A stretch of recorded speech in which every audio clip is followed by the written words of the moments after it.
మీ మోకాల నొప్పులకు ఎటువంటి సర్జరీ లేకుండా ఎపియాన్ పెయిన్ క్లినిక్ అందిస్తున్న అత్యాధునిక చికిత్స.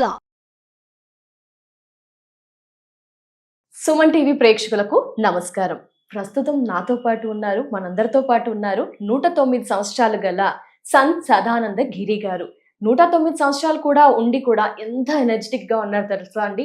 వారి మాటల్లో స్పష్టత, వారు చెప్పే విధానంలో చాలా కాన్ఫిడెన్స్, స్కిన్ అంతా కూడా గమనిస్తే చాలా హెల్దీగా, చాలా సంపూర్ణ ఆరోగ్యంతో, ఎంత యాక్టివ్ గా మనల్ని మించేలా ఉన్నారండి. అసలు ఆ గురువు గారి సీక్రెట్స్ ఏంటి, ఈ వివరాలన్నీ కూడా గురువు గారి మాటల్లో విందాం. గురువు గారు నమస్కారం. గురువు గారు, జయ గురుదేవ్. గురువు గారు, మిమ్మల్ని కలుసుకోవడం చాలా హ్యాపీగా ఉంది గురువు గారు. మాకు కూడా తల్లి. ధన్యవాదాలు గురువు గారు. గురువు గారు, ఈ కాలంలో మేము 20, 30, 40కి 60లో అందరూ కూడా 30 నుంచి వారి జీవన శైలిలో ఒంటి నొప్పులు, రకరకాల సమస్యలు, షుగర్స్, అలా అన్ని సమస్యలే గురుగారు. మీరు చూస్తే చాలా హెల్దీగా అనిపిస్తున్నారు. మీ ద్వారా మేము ఎన్నో కూడా నేర్చుకోవాలి. చాలా జీవన శైలిలో చాలా మార్పులు నేర్చుకోవాలి. సెడెంటరీ లైఫ్ స్టైల్ కి బాగా అలవాటు పడిపోయాం గురుగారు. ఏంటి, ఏ విధంగా మా జీవన శైలిని మేము మార్చుకోవచ్చు అంటారు? మీ ద్వారా మేము చాలా తెలుసుకోవాలి అనుకుంటున్నాం గురుగారు. ఒక్కొక్కటి మాట్లాడుకుందాం గురుగారు. అలాగే. టైం ఇచ్చినందుకు ధన్యవాదాలు గురుగారు. గురుగారు, ఏంటి అంటే ఇప్పుడు 109 సంవత్సరాలు అని చెప్పారు.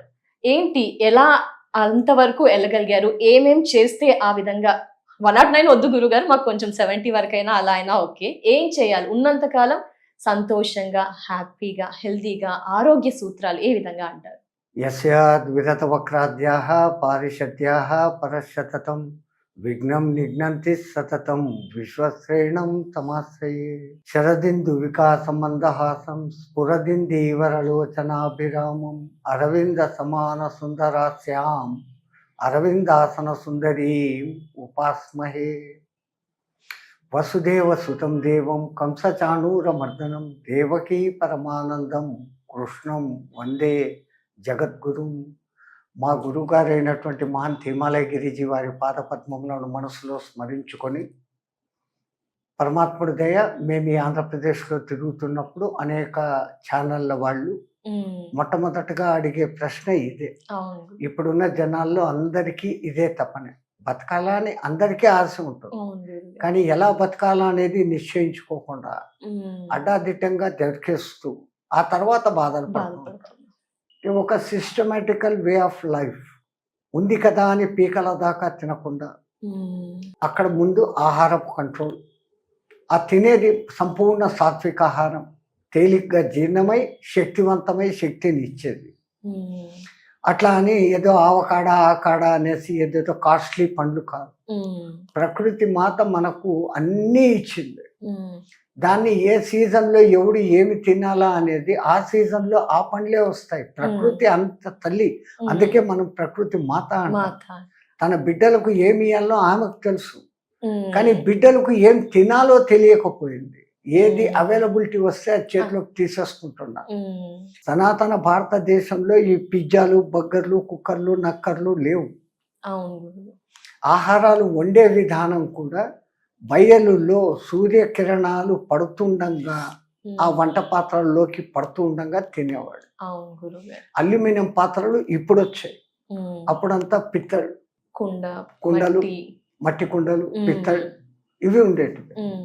సో వాటిలో సగం శక్తి మనిషికి, వాడు తినే వస్తువు కన్నా సగం శక్తి దాంట్లో సూర్యకిరణాల శక్తి వస్తుంది. ఇప్పుడు ఎక్కడో మూల వంటిల్లు, దాంట్లో కుక్కరు, దానిపైన మూత, సూర్యకిరణాల ఆహారం మీద పడే ప్రసక్తే లేకుండా పోతాం. మానవుడు తెలిసి తనన్నే తాను వయస్సు తగ్గించుకునేదికి ఇవన్నీ కారణాలు. ఎప్పుడైతే కడుపులో ఎక్కువగా ప్యాకింగ్ ఉండిపోయే ఫుడ్ తింటాడో గ్యాస్ మొదలవుతుంది. స్టమక్ లో వచ్చే మొదటి జబ్బు గ్యాస్. ఇది వచ్చి అన్నిటికీ స్ప్రెడ్ కాని మొదలుపెట్టి ఒక్కొక్క అంగాన్ని దెబ్బతీస్తా పోతుంది. పొట్ట రోగాల పుట్ట అని మీ తెలుగులో అంటారు. ఆ పొట్టను పెట్టుకునే విధానంలో పెట్టుకుని దానికి మన వాళ్ళు పూర్వకాలం ఒక సిస్టమ్ పెట్టినారు. 15 రోజులకు ఒకసారి ఉపవాసం ఉండు అని మామూలుగా చెప్తే వినరు అని ఏకాదశి ఉపవాసం ఉండి ద్వాదశి ఉద్వాసన చేస్తే నీకు పుణ్యం వస్తుంది. వీడికి ఏదో ఒకటి ఆశ చూపిస్తే తప్ప చేయడు. అవును గురువు గారు, పుణ్యం వస్తుంది అని చెప్తే కనీసం అట్లన్నా ఉంటాడేమో అని ఆచారం. సో ఈ మిషన్ కంటిన్యూస్గా పని చేయకుండా దానికి ఒక రెస్ట్ అంటూ ఇస్తే అది ఎనర్జెటికల్ అవుతుంది, ప్రాసెస్ కంటిన్యూగా అవుతుంది.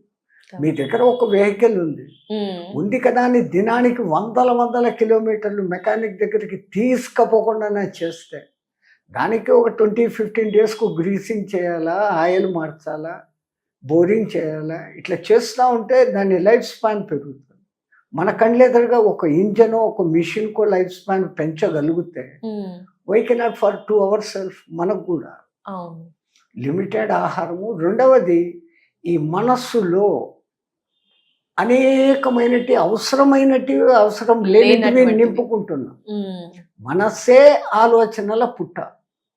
సముద్ర తరంగాలన్నా ఏ రోజన్నా అలసిపోయి గమ్మను ఉంటాయేమో కానీ ఈ మనోతరంగాలు మాత్రం వస్తూనే ఉంటాయి. ఒక మానవుడు నిద్రపోయిన తర్వాత కూడా 5-6 గంటలు ఈ మనస్సు పనిచేస్తూనే ఉంటుంది. 5-6 గంటలు అది పనిచేసి అలసిపోయినప్పుడే వీఆర్ గెటింగ్ సౌండ్ స్లీప్, గాఢ నిద్ర అంటున్నాం. పరమాత్మ అది చూపిస్తున్నాడు, నువ్వు నిజమైన ఆనంద స్వరూపుడివిరా అనేది గుర్తు చేసేదానికి ఆ సౌండ్ స్లీప్లో మనకు ఆనందం అంటే ఏందో చూపిస్తున్నాడు. బట్ అది ఆనందం అనుభవంలోకి రావడం లేదు. నిద్ర లేచాడంటే ఈ మానవుడు సుఖము సంతోషాల వెనక పరిగెత్తుతాడు. ఆనందం అంటే ఏంటో వాడికి తెలియని స్థితి ఏర్పడిపోయింది. ఓ చిన్న బిడ్డ 6-7 నెలల బిడ్డ బోసి నవ్వుతో నవ్వినప్పుడు మనకు అక్కడ సుఖం అనిపిస్తుందా, సంతోషం అనిపిస్తుందా?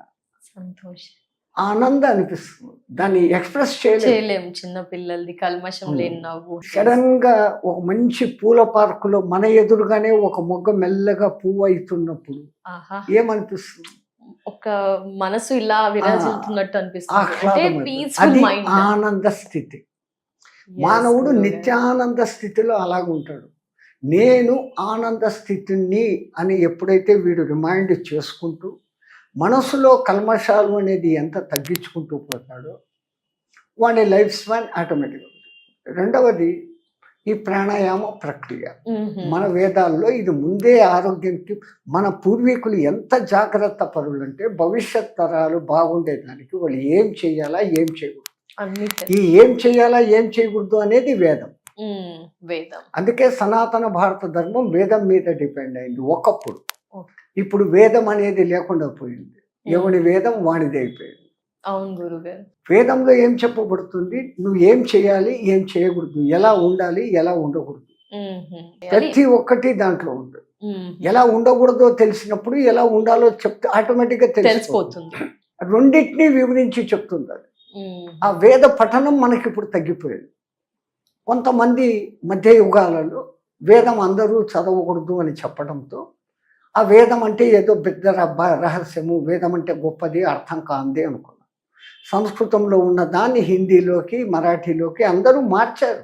వాళ్ళు పాపం వాళ్ళ ప్రయత్నం వాళ్ళది. బట్ వీళ్ళకు చదివే ఓపిక లేదు. అట్లయింది. తర్వాత ఈ ఆహారము ఒకసారి తిన్న తర్వాత అది పూర్తి డైజెస్ట్ అయ్యి అంత దానికి టైం ఇచ్చి తింటే పర్వాలేదు. మీరు అంటారు తెలుగులో ఏకభుక్తి సదాయోగి, ద్విభుక్తి భోగి, త్రిభుక్తి రోగి అంటారు. త్రిభుక్తి ఏంటి? ఇప్పటి కాలంలో వాళ్ళు మధ్యాహ్నం స్నాక్స్ అంటారు, పొద్దున టిఫిన్ అంటారు, మధ్యాహ్నం భోజనం అంటారు, రాత్రి అంటారు.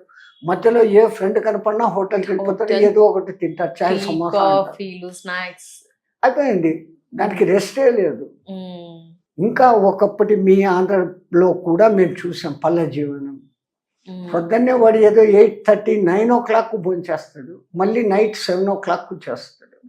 అది బాగుంది. 8 to 7 o'clock వరకు తిన్నదంతా ఎనర్జెటిక్ గా మారుతుంది. 7 o'clock ఎర్లీగా తింటే వాడు పడుకునేకి 9కి 2 hours లో డైజెస్ట్ అవుతుంది. ఇప్పుడు 8:30, 9కి 10కి తింటారు, తిని బెడ్ మీదకి పోతారు. సైంటిఫికల్ రీజన్ ఉంది. తిన్న వెంటనే మీరు పడుకున్నారంటే అన్నము మీ అన్నాశయంలోనే ఉండిపోతుంది, జీర్ణాశయంలోకి పేగుల్లోకి ఎంటర్ కాదు. అక్కడ ఫార్మేషన్లు కాదు, అక్కడ ఉత్పత్తి కావాల్సిన ఎంజైమ్స్ ఉత్పత్తి కావు. జఠరసము, లాలాజలం ఇవన్నీ ఎక్కువ కావు. ఇవన్నీ కాకుండా కూడా వెంటనే తిని పడుకున్నాడంటే ఈ లిక్విడ్స్ అన్ని చేరక దానికి డైజెస్ట్ అయ్యేదానికి ఎక్కువ టైం తీసుకొని ఇంకా అన్ని అల్సర్లు, క్యాన్సర్లు, చెత్తలు, చెదరాలు అన్నీ వస్తాయి. గురుగారు కమింగ్ టు ఇప్పుడు ఫుడ్ విషయం మాట్లాడుకుంటున్నాం కదా గురుగారు, మీరు 109 సంవత్సరాలు చాలా హెల్దీగా ఉన్నారు. మీ లైఫ్ స్టైల్ ఏ విధంగా ఉంటుంది అంటే మీరు తినే ఆహార విధానం మాకు ఒకసారి మిమ్మల్ని ఇన్స్పిరేషన్ గా ఫాలో అవ్వాలి అనుకుంటున్నాం. ఏంటి గురుగారు, ఏం తీసుకుంటున్నారు మీరు? మాలాగా అంటే ఇప్పుడు పరమాత్ముడు ఇచ్చాడో అన్నీ తినచ్చు, అట్లానే కాదు. మా హిమాలయాల్లో మీరు 109 అంటేనే ఆశ్చర్యపోతున్నారు. అక్కడ 130, 140, 200 ఉన్నారు. వాళ్ళకి అసలు నాకన్నా ఈ డేట్ ఆఫ్ బర్త్ మా గురువు గారు చెప్పబట్టి తెలియబట్టి గుర్తుంది. వాళ్ళకి వాళ్ళు ఎప్పుడు పుట్టారో కూడా తెలియదు, ఎంత కాలం అయిందో కూడా తెలియదు. ఓకే.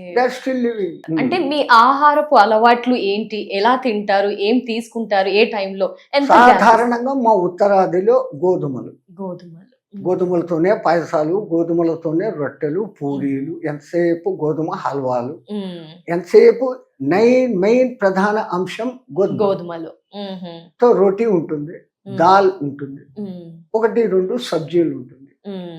ఆ తర్వాత మీరు సలాడ్ అని పిలుస్తారే, అవును, గ్రీన్, ఎందుకంటే పచ్చి కాయగూరలు తినటం, ఇవన్నీ ఎక్కువ.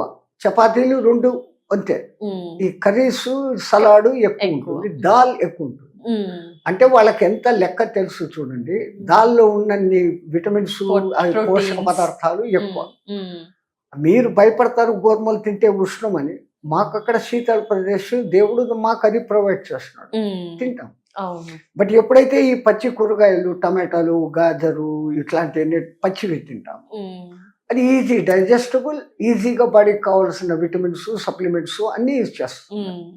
కానీ ఒకసారి ఆహారం తిన్నాక మధ్యలో ఇంకా మళ్ళీ మేము ఇంకోటి ముట్టం, రెండవ ఆహారం. మార్నింగ్ ఏ టైంకి తింటారు?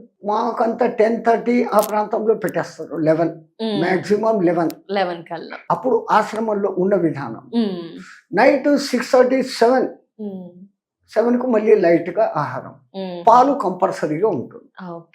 ఆ తర్వాత 2-3 గంటలు వేద పఠనము, స్తోత్రాలు, మంత్రాలు ఇవన్నీ చేపిస్తూ ఉంటారు. రౌండ్ అబౌట్ 9 పడుకునేయాలి. Early to bed, early to get up. 9 to 4 o'clock, 7 hours time ఉంది.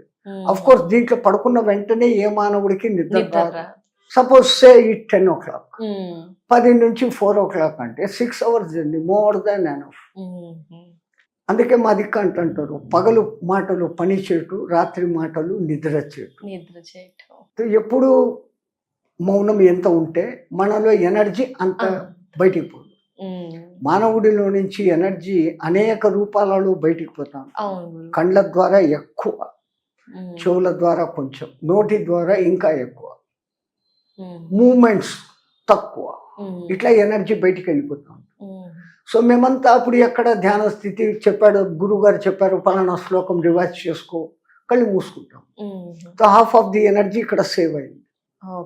ఆ మంత్రం చదివేటప్పుడు దాంట్లో ఉన్న రిథమాటిక్ సౌండ్స్ ఒక వైబ్రేట్ ని క్రియేట్ చేస్తాయి.